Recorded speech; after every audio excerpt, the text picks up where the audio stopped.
Un gran malentendido. Una vez un rey envió una carta al monarca de un país vecino con la siguiente breve petición. Envíame un caballo blanco con una cola negra, y si no, el segundo rey envió una respuesta similar. No tengo un caballo así, y si lo tuviera, y no entró en más detalles. Cuando el primer rey recibió la respuesta, quedó muy enojado y le declaró la guerra al otro rey. Las batallas prosiguieron durante años, sacrificando muchos hombres, enormes sumas de dinero y destruyendo grandes áreas de ambos países. Finalmente hicieron una tregua. Cuando se encontraron, el segundo rey le preguntó al primero: ¿qué quisiste decir cuando escribiste "y si no"? Obviamente, respondió el primer rey: quise decir que si no tenías un caballo de exactamente esos colores, entonces cualquier caballo serviría. Oh, yo pensé que quisiste decir "y si no atacaré tu país", afirmó el segundo rey. Entonces el primer rey le preguntó al segundo: ¿y qué quisiste decir tú cuando escribiste "y si lo tuviera"? El segundo rey respondió: quise decir que si tuviera un caballo así, te lo enviaría de buena gana. Oh, yo pensé que quisiste decir "y si lo tuviera, no te lo daría", exclamó el primer rey. Se dieron cuenta de lo tontos que habían sido.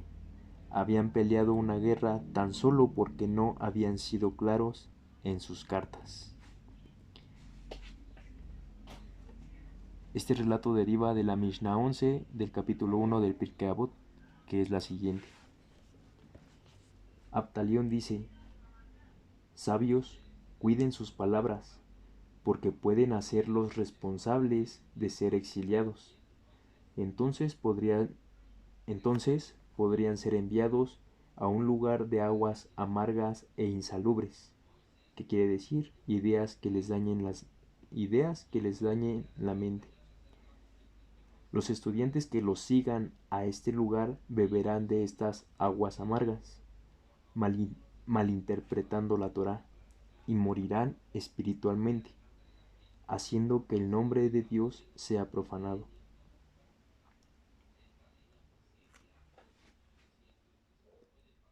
Lecciones de esta Mishnah. Evitación total. ¿Por qué la Mishnah nos dice que nos preocupemos de una situación tan extrema? Ir al exilio, que podría hallarse en un lugar malo, y así traerles sufrimiento a los estudiantes. Esto nos enseña que en lo que se refiere a Hilul Hashem, la profanación del nombre de Hashem, del nombre de Dios, debemos preocuparnos incluso por la causa más improbable. Aun si parece sumamente improbable hacer que pase algo malo, debemos tomar en cuenta todos los resultados posibles. Esto también incluye acciones que en sí mismas son positivas. Debemos analizarlas para asegurarnos de que todos los resultados sigan siendo positivos. Siguiente lección. Sé claro.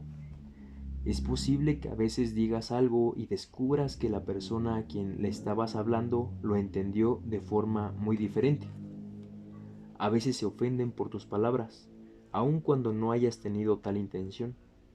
Esto suele llevar a resentimientos o incluso peleas, todo basado en la mala interpretación.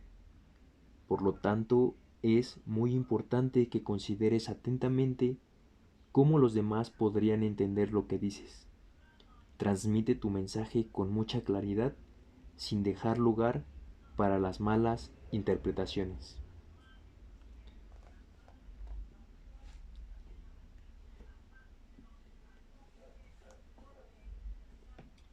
No por encima de la ley.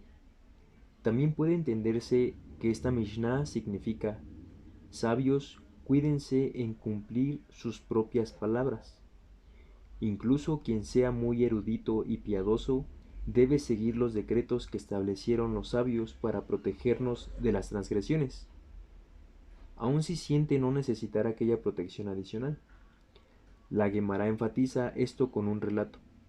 Los sabios decretaron que en Shabbat no se puede leer junto a las luces de las velas, porque se podría, por costumbre, inclinar la vela para ver mejor, lo cual está prohibido en Shabbat. Rabí Ishmael estaba seguro de que no lo olvidaría, de modo que decidió leer junto a una vela en Shabbat. En efecto, mientras estaba inmerso en su estudio, casi inclinó la llama. Exclamó: «¡Qué grandes son las palabras de los sabios!». El poder de las palabras. Maín Araim, aguas malas, amargas. El vino fuerte es diluido con agua para hacerlo bebible.